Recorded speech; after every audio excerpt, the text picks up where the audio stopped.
Duncan కార్యక్రమాలు ఎప్పుడూ ముమ్మరంగానే ఉండేవి. ఉదయకాలపు అల్పాహారానికి ముందు కొన్ని గంటలు ప్రార్థనలోనూ వాక్య ధ్యానంలోనూ గడిపేవాడు.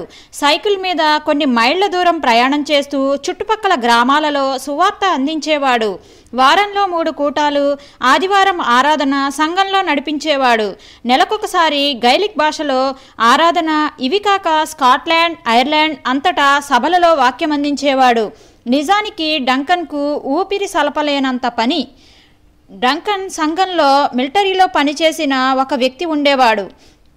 అతడు ఎప్పుడూ త్రాగుతూ ఉన్నదంతా వ్యర్థంగా ఖర్చు పెట్టి అతని నాస్తికవాదంతో తన తల్లిని ఎంతో దుఃఖపెట్టేవాడు. చిన్నప్పటి నుండి ఇప్పటి వరకు 2 సార్లు మాత్రమే చర్చికి వచ్చాడు. అయితే ఈసారి అతడు చర్చికి వచ్చినప్పుడు దేవుడు అతనిని పట్టుకున్నాడు. అతడు తన సాక్ష్యాన్ని ఇలా చెప్పాడు. డంకన్ గారు ఆరాధన ముగించి బాప్తిస్మాలు ఇవ్వడానికి వేదిక దిగి వస్తున్నప్పుడు ఆయన ముఖం చూస్తుంటే ఆయన వైపు చూడలేకపోయాను. ఆయన పౌలు గురించి ప్రసంగిస్తుంటే దేవుని భయం నన్ను ఆవరించింది. ఆ తరువాత నేను ఆయన ఇంటికి వెళ్ళినప్పుడు ఆయన తప్పిపోయిన కుమారుని గూర్చి నాకు చెప్పాడు. ఆ కథ నేను ఇంతకు ముందు చదివాను, కానీ అది బైబిల్లో ఉందని తెలిసి ఆశ్చర్యపోయాను. ఆయన నాతో మాట్లాడుతుంటే నా జేబులో నుండి సిగరెట్ ప్యాకెట్ తీసి పొగ తాగడం ప్రారంభించాను. ఆయన నాతో మాట్లాడుతున్నంతసేపు నేను సిగరెట్ కాలుస్తూనే ఉన్నాను. అయితే ఆయన మాట్లాడడం ముగించక ముందే త్రాగుడికి స్వస్తి చెప్పాలని, సిగరెట్లు మానేయాలని నిర్ణయించుకుని మిగిలిన సిగరెట్లు అగ్నిలోనికి విసిరేశాను. నేను చాలా గర్వంగా ఉండేవాడిని. అది ఆయనకు తెలుసు. అందుకే క్రీస్తు కొరకు సాక్షిగా నిలబడతావా అని ఆయన నన్ను అడిగాడు. నేను అవును నిలబడతాను తప్పకుండా అని చెప్పాక ఆయన మోకరించి నా కోసం ప్రార్థన చేశారు. అంతే, నాలో గొప్ప మార్పు వచ్చింది. నేను మోకరించినప్పుడు పాత వ్యక్తిగా ఉన్నాను, లేచినప్పుడు కొత్త వ్యక్తిగా లేచాను. యేసుక్రీస్తు నా జీవితంలోకి వచ్చాడు. ఈ మార్పు స్పష్టంగా నాకు తెలిసిపోయింది.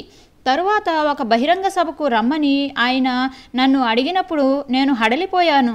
అయితే పాస్టర్ గారి ప్రక్కన నిలబడి ఆయనకు సహాయం చేస్తున్నట్లు ఉండే నాకు కూడా కొంత గౌరవంగా ఉంటుందని వెళ్ళాను. అయితే అక్కడ నేను ఊహించిన దానికి భిన్నంగా జరిగింది. ఆయన నన్ను సాక్ష్యం చెప్పమని అడిగినప్పుడు నేను భయంతో వణికిపోతూ భూమి 2గా చీలిపోయి నన్ను మృంగేస్తే బాగుండు అనుకున్నాను. అయితే నేను ఒక్క అడుగు ముందుకు వేయగానే దేవుడు నన్ను వాడుకున్నాడు. ఆ బహిరంగ సభలో అనేకుల ముందు నిలబడి నా సాక్ష్యం చెప్పాను. దానివలన నేను ఎంతగా దీవించబడ్డానంటే మరుసటి వారం నేనే వీధుల్లోకి వెళ్ళి క్రీస్తు కొరకు సాక్ష్యం చెప్పాను. ఆమెన్. సహజంగా చూస్తే డంకన్ ఆత్మల భారం కలిగి నమ్మకస్తుడైన సంఘ కాపరిగా అందరి మన్ననలు పొందుతున్నాడు.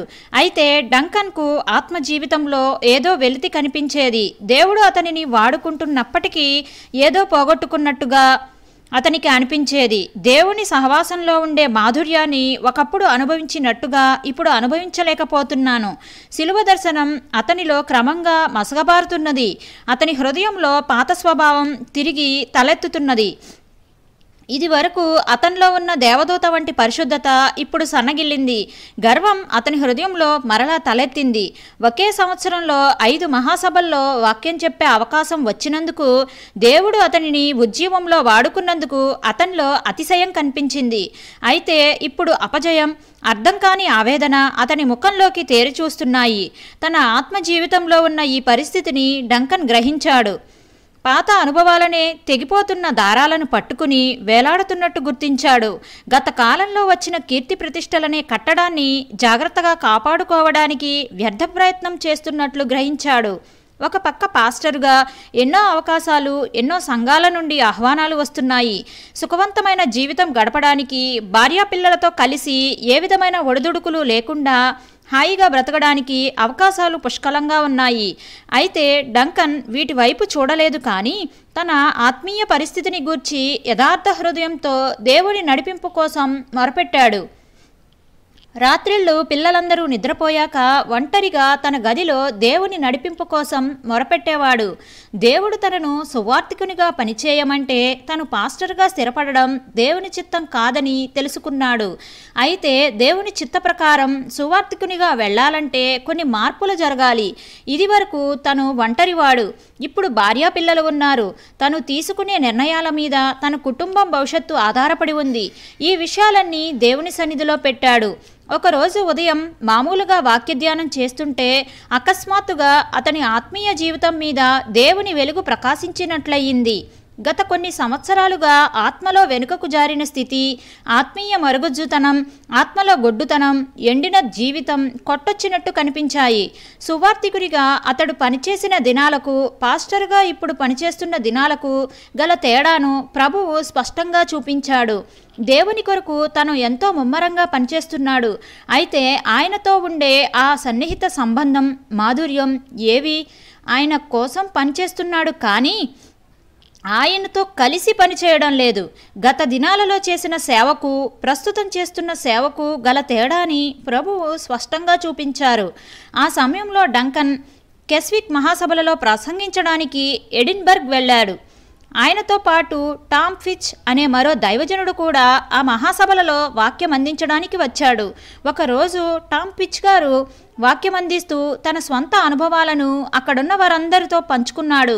అది విన్న డంకన్కు హృదయ వేదన మరింత హెచ్చయింది. ఆ వేదిక మీద కూర్చోవడానికి కూడా తాను తగనని భావించాడు. తను కూర్చున్న చోటనే, ప్రభువా, మిడతలు పసరు పురుగులు తినివేసిన సంవత్సరముల పంటను నాకు మరలా దయచేయి, యోగ్యమైన పాత్రగా నన్ను చెయ్యి అంటూ కన్నీరు కార్చాడు.